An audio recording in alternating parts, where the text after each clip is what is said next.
Appreciate you joining me today. It is December 12th. Our reading today comes from the book of James. Come on over there with me. Let's look in James chapter 3 today. Our reading is actually James chapters 1 through 3. But in James chapter 3, it begins with, "My brethren, let not many of you become teachers, knowing that we shall receive a stricter judgment." And I was thinking about the question, who should teach? Because I think one of the points you can make from this passage is that not everybody should teach. And so I was just thinking about James chapter 3 and a few simple points about, well, okay, who should teach? Now let's look. It says, "For we all stumble in many things. If anyone does not stumble in word, he is a perfect man, able also to bridle the whole body." Okay? Now certainly, for we all stumble in many things. We need to recognize that even the best of teachers, not counting Jesus. Take Moses, for example. Would you say Moses was a good teacher? Absolutely. Now, does that mean Moses never stumbled? Well, no, he struck the rock at one point instead of speaking to it. Okay, so there's a recognition here. We all stumble in many things. But there is this overall concept of control. So here, speaking about bridling the whole body, putting bits in horses' mouths, okay, that they may obey us. We turn their whole body. And really what this passage is talking about, it's talking about the influence that a teacher has, and that there's a danger if you have the wrong person at the rudder. Well, the ship's not going to go the right way. So it's really a warning about what we're talking about. Let not many of you become teachers. Not everyone should be teaching. Doesn't mean that there's not a role to play. It may just be a case of, it may be an issue of maturity. But you don't, let not many of you become teachers. Okay, so who should teach? And we might think, like I said already, about control, self-control.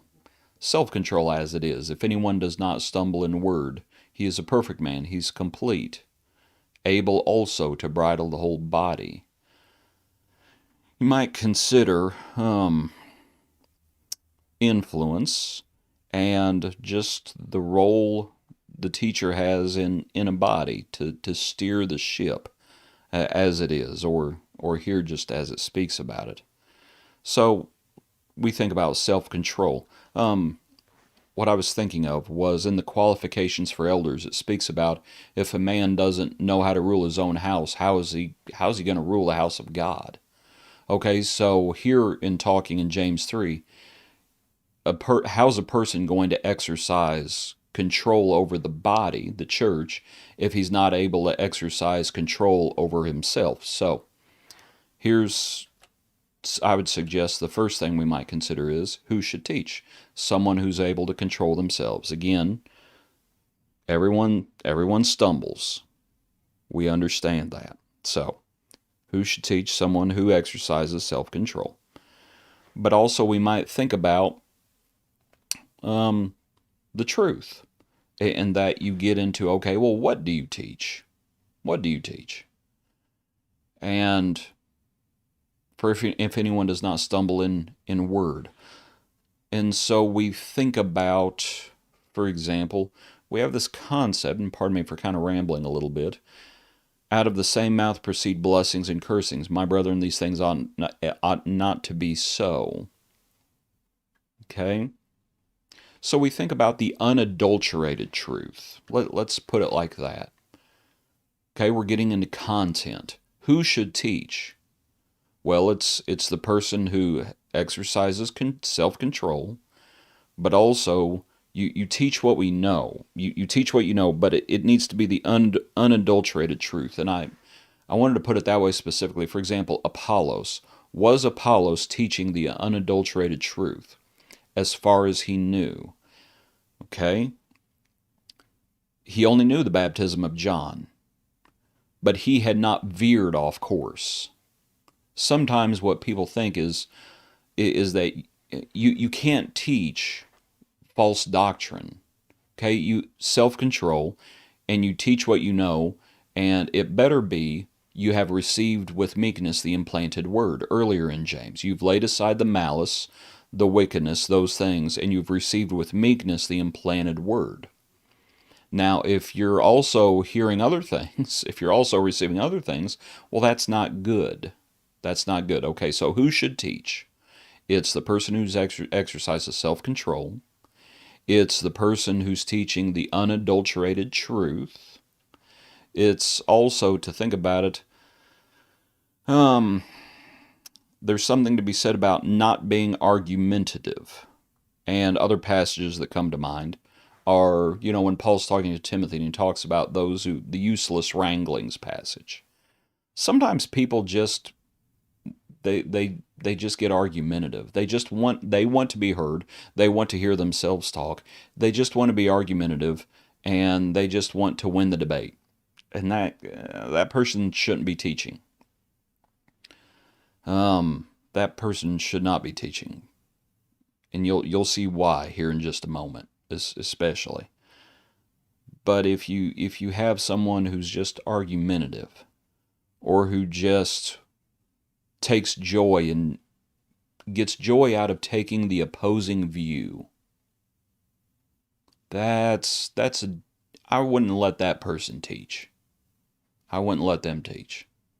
Someone who's just taking the opposing, and you may have had debate. I have my son recently. They did a mock debate at school, and they had their topic, and they had to give the opposing view, whether they believed it or not. Sometimes people are like that. They just like to take the opposing view just for the sake of taking the opposing view. I wouldn't let that person teach. Another thing I wanted to mention was liberties. Okay, how do you handle liberties? Are you going to recognize liberties, or is it your way or the highway when it comes to those things?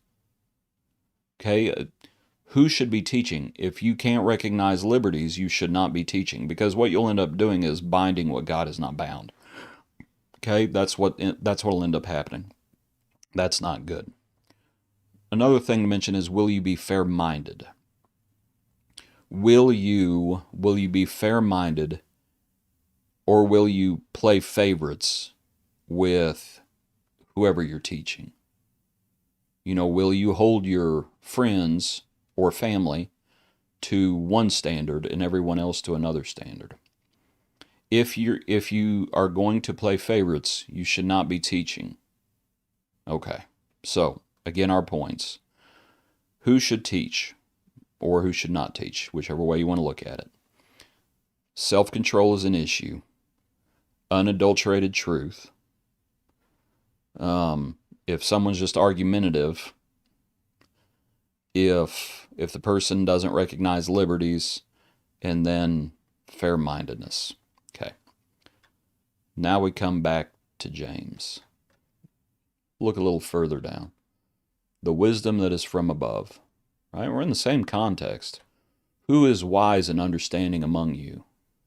That person is the one who should be teaching. Who is wise and understanding among you? Okay? Let him show by good conduct that his works are done in the meekness of wisdom. But if you have bitter envy and self-seeking in your hearts, do not boast and lie against the truth. This wisdom does not descend from above, but is earthly, sensual, demonic. For where envy and self-seeking exist, confusion and every evil thing are there. But the wisdom that is from above is first pure. Remember? Unadulterated truth. Then peaceable. If someone's just argumentative, no. Gentle, willing to yield. What about liberties, or do they always have to get their way? Full of mercy and good fruits, without partiality. Are they fair-minded? If they aren't doing these things, and they try teaching, it's going to be hypocritical. What they need to do is they need to exercise self-control themselves. They need to pull the beam out of their own eye before they try pulling the speck out of someone else's eye. Now the fruit of righteousness is sown in peace by those who make peace. Called to be peacemakers, and peace doesn't just happen. It has to be made. Back to our original verse. Let not many of you become teachers. Not everyone's qualified to teach. Right? Before we ever try to teach others, we need to exercise self-control ourselves. Appreciate you. Hope you have a good day. Hope you join us for our next brief look into God's Word.